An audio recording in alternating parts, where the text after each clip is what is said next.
25 de marzo de 1948, Aztec, Nuevo México. Lo que empieza como un día normal para los trabajadores petroleros locales se convierte en un encuentro con lo desconocido. A medida que se acercan a su sitio de trabajo, un gran objeto plateado les llama la atención. Cuando llegaron los trabajadores, se encontraron con un disco de aproximadamente 30 metros de diámetro. Como la nave está intacta, más parece un aterrizaje que un accidente. Los testigos con los que hablé, Kent Forley y Doug Nolan, ambos jóvenes para la época, no entraron en la nave. Bill Ferguson, el capataz, exhortaba a los trabajadores a que se fueran de ahí. Excepto por una portilla rota. No había signos visibles de daños. Doug Nolan me informó que vio dos cuerpos a través de la portilla.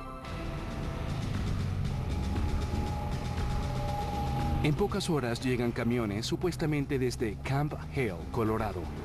Al parecer, el gobierno de Estados Unidos tiene otro caso de ovnis en sus manos.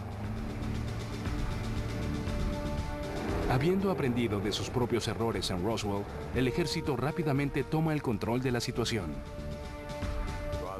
9 meses antes, ya Roswell había perdido su tranquilidad por aparecer en las primeras planas de muchos diarios en todo el país. Creo que los militares actuaron a tiempo.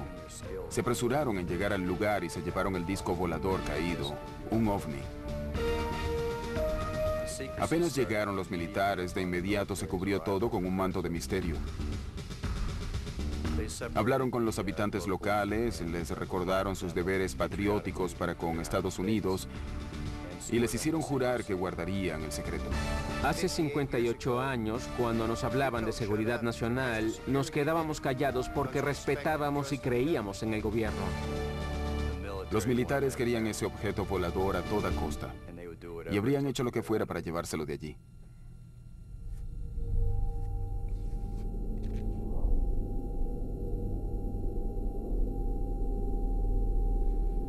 De acuerdo con los testigos presenciales, el ejército se llevó entre 14 y 16 cuerpos calcinados de la aeronave. El equipo de rescate se llevó tanto la nave como los cadáveres a un lugar seguro, alejado de los medios.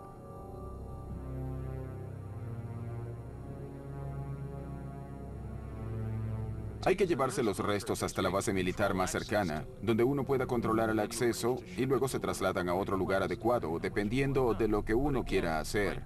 Y una vez más, Wright-Patterson es el sitio apropiado.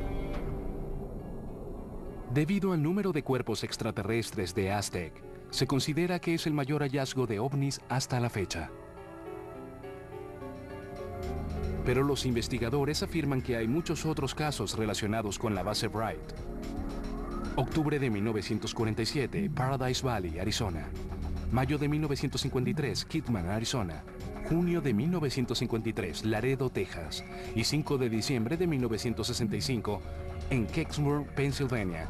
Son apenas algunos supuestos casos de accidentes de platillos voladores, solo en Estados Unidos. No importa dónde aterrice o se estrelle un ovni, parece que todos los caminos conducen a la base Wright-Patterson y al hangar 18. Wright-Patterson era como una especie de cementerio para todas estas cosas, y seguramente las conservaron bajo ciertos patrones hasta que la tecnología supiera qué hacer con ellas. Pero a pesar de los innumerables libros y del interés del público en los ovnis, nunca hubo una confirmación oficial sobre la presencia de alguna nave alienígena en el hangar 18. Finalmente, la gente dejó de prestarle atención a la base Wright-Patterson. No obstante, el interés se reavivó en 1978 cuando el ufólogo Leonard Stringfield dio un discurso en el simposio anual de la Mutual UFO Network, o MUFON por sus siglas en inglés, coincidencialmente en Dayton, Ohio, sede de la base Wright-Patterson. Stringfield estaba haciendo cosas en este campo que nadie más había hecho. Incluso había conformado a un equipo de personas que le filtraban información, que le daban testimonio de cosas que habían visto y hecho. No era una persona, sino todo un grupo de gente que confiaba en él. y cuyos testimonios él haría públicos. Estas personas le dieron información que él correlacionó con las de otras para determinar qué era cierto y qué no. Stringfield escribió varios libros sobre accidentes de ovnis y su rescate.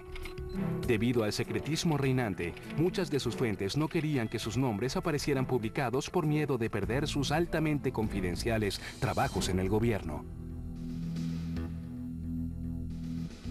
Entre las historias que han corrido sobre el hangar 18 de la base Wright-Patterson está la de un piloto de la Armada identificado como PJ, el cual, junto con varios otros, entró accidentalmente en un hangar de acceso restringido.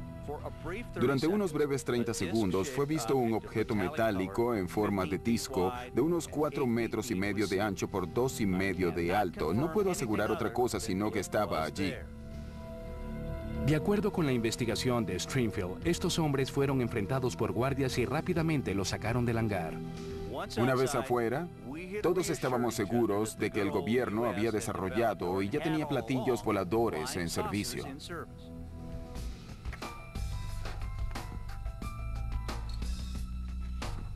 A medida que estas historias fueron saliendo a la luz, comenzaron a aparecer testigos. El especialista en ovnis y doctor de la Universidad de Aberdeen, detective de la policía de Washington, James Clarkson, ubicó a June Crane, antigua empleada de la base Wright-Patterson en la era Roswell. Estuve de acuerdo en ofrecerle una entrevista grabada en 1997 y Clarkson, a su vez, le ha permitido a The History Channel difundir la entrevista por primera vez en televisión. La historia de Crane se remonta a los primeros años de la década de 1950.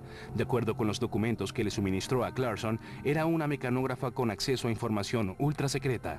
Una tarde, un teniente la sorprendió con un trozo de metal poco común.